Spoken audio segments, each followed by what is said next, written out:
penurunan persentase ini pada tahun 2017, berarti 2016 ke 2017 sekitar -11 dan ada -10.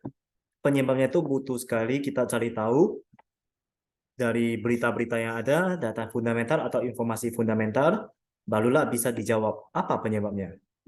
Nah, ini dengan artian laju pertumbuhan itu lebih kecil dibandingkan dengan laju kematian, sehingga bisa dihasilkan minus. Kalau di 40 sampai 44 -2 ini masih kategori kecil, gak apa-apa.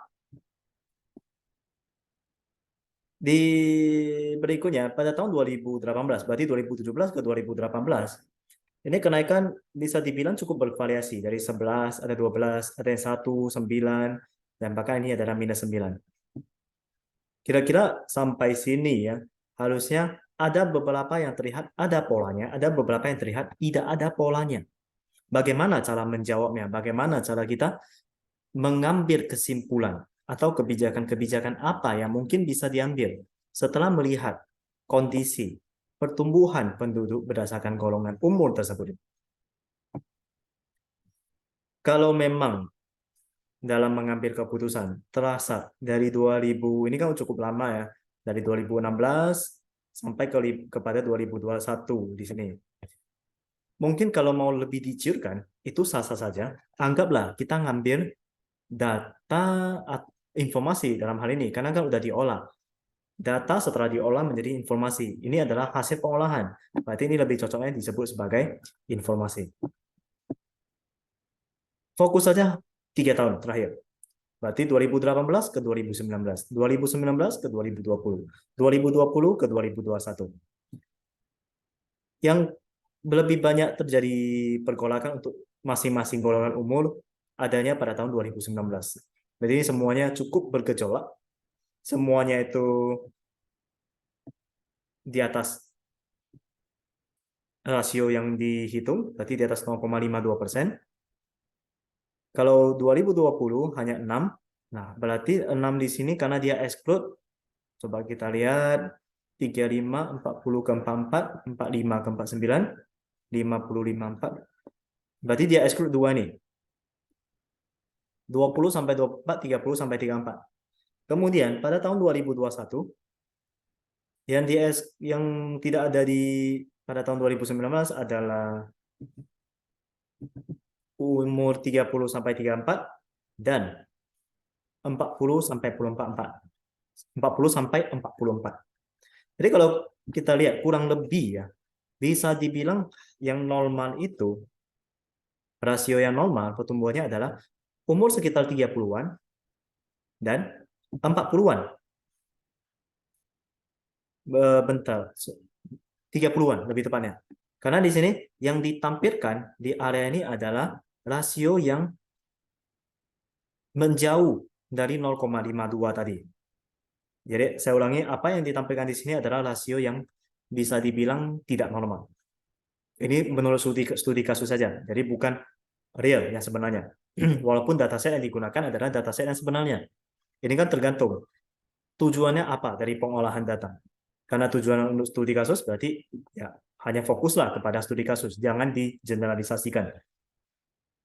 So far dari data ini, karena perbedaannya itu adanya di 30 sampai 35, di sini ada, di sini udah normal, di sini udah normal, maka kesimpulan apa yang bisa kita ngambil? Yaitu, orang yang berusia 30-an, apakah 30 sampai 39, perihal pertumbuhan penduduknya itu cukup stabil, cukup konstan, sehingga tidak ada pergolakan yang melebihi batas dan tidak ada yang di bawah batas. Akan tetapi, ini kesimpulan yang diambil berdasarkan rasio yang ditampilkan. Bagaimana caranya supaya lebih akurat lagi? Yaitu bisa kita tuangkan dataset awal ininya, kita tuangkan saja menjadi bentuk grafik. Nah, dari grafik tersebut barulah bisa kita dapatkan trend line-nya. Ini saya gabungkan dengan Excel saja. Jadi data ini saya akan copy ke Excel.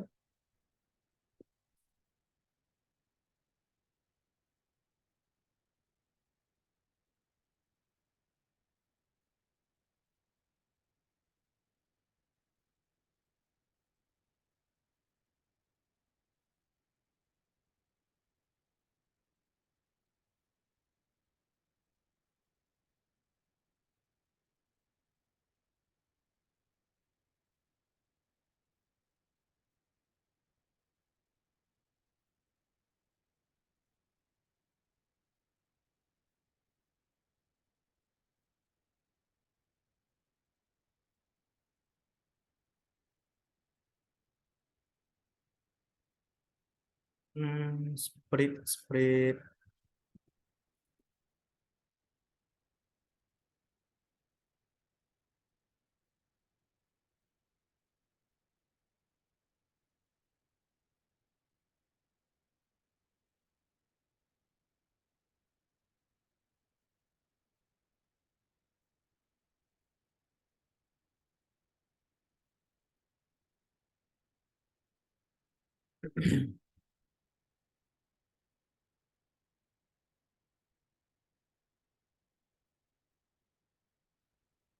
Kalau dilihat dari grafik, masing-masing golongan umur kurang lebih patternnya hampir sama. Coba saya tambahkan dengan trendline. Nah, trendline ada seri 1. Seri 1 ini berarti 2015. Di 2015, kenaikannya trendline naik. Oh, bentar. Ini harusnya saya fokus kepada yang bermasalah saja. Oh, oke. Umur 30-an.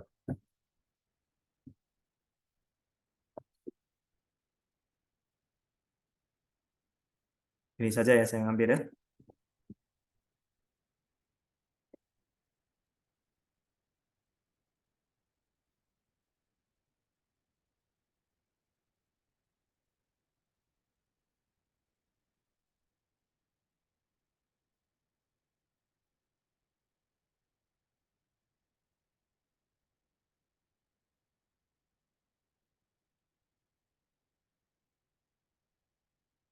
Berarti 30 sampai 34 trennya memang naik.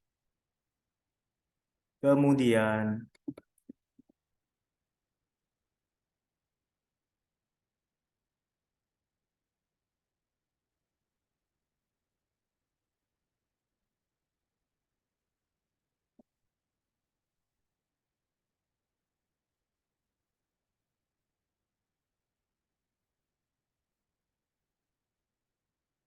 oke, ini juga kenaikan.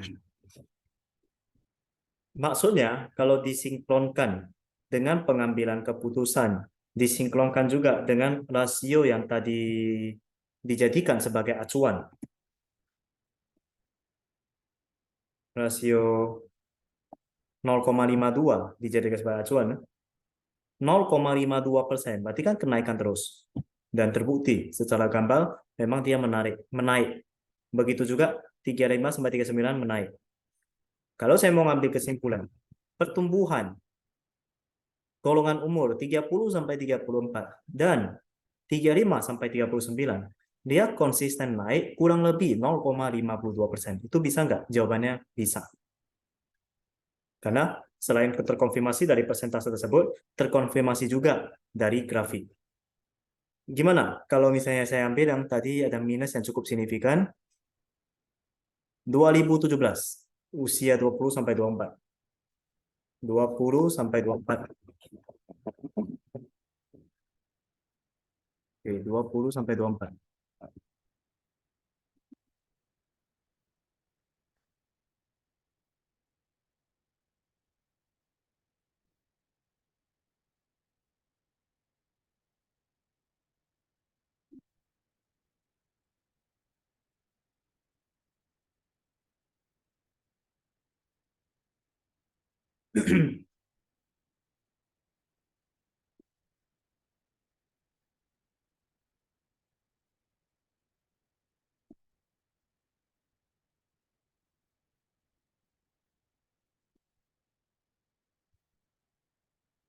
Penurunan yang drastis tersebut, minus 10 sekian persen, itu berada di area sini. Dari grafik terlihat juga sangat jelas, ini penurunan yang drastis. Tetapi kalau ditarik panjang, dari 2015 sampai 2022, ternyata trennya naik juga. Di sini ada dua sudut pandang. Sudut pandang pertama, apakah fokusnya hanya kepada trend line, kenaikan jangka panjang, long term? Kalau iya, berarti ini tidak jadi masalah. Tetapi kalau memang kita mau ciutkan, fokus ke yang lebih mikro, pengen mencari tahu apa penyebabnya, kenapa pada tahun ini penurunannya sangat drastis. Tadi pertanyaan ini sama juga saya tanyakan waktu saya melihat data persentase ini, informasi persentase ini. Dan kali ini pertanyaan sama muncul kembali setelah saya melihat grafik. Jadi kan udah sinkron.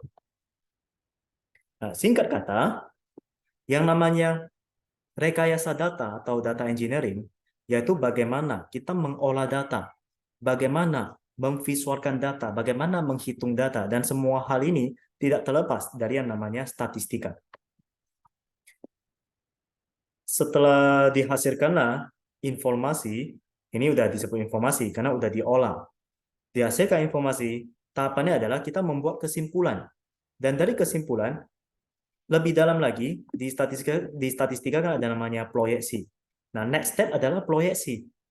Kalau saya mau memproyeksikan gimana? 5 tahun lagi, misalnya pada umur 30 sampai 34, 5 tahun lagi kira-kira naik atau turun? Nah, kalau secara data, mungkin naik. Tetapi, pertanyaannya adalah, ada nggak potensi penurunan? Jawabannya ada. Bagaimana cara dapatkan jawaban itu? Ini udah harus melihat kepada sektor yang lebih makro, lebih fundamental lagi, lapangan. Apa mungkin kebijakan, kemudian apa mungkin apa tren, apa pola hidup dari masing-masing umur ini. Karena itu semuanya saling berpengaruh satu sama lain, dan semua variabel-variabel tersebut itulah yang menjadi penentu dari tren lain yang akan dicapai nantinya. Jadi sekali lagi yang namanya proyeksi itu hanyalah proyeksi. Ini trennya naik, potensi turun nggak? Bisa aja. Kalau memang penurunan berikutnya dia turun-turun terlalu jauh, maka dari awal tarik sampai akhir dia bukan naik lagi, dia pelan-pelan menurun. Itu memungkinkan.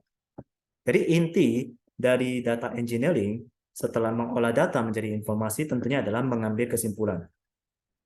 Berbeda kalau misalnya dari data engineering ini mau ditambah lagi dengan algoritma sehingga dihasilkan sebuah sains, maka itu bukan lagi data engineering, tetapi itu sudah mengarah kepada data science. Dan dari data science tentunya ya lebih powerful lagi. Hanya saja kalau saya pribadi, kalau sebagai praktisi, data engineering ini udah cukup sebenarnya untuk mengambil keputusan. Tetapi bukan berarti selesai sampai sini, tidak. Data science itu juga penting, karena data science inilah yang sangat-sangat membantu kita sebagai manusia.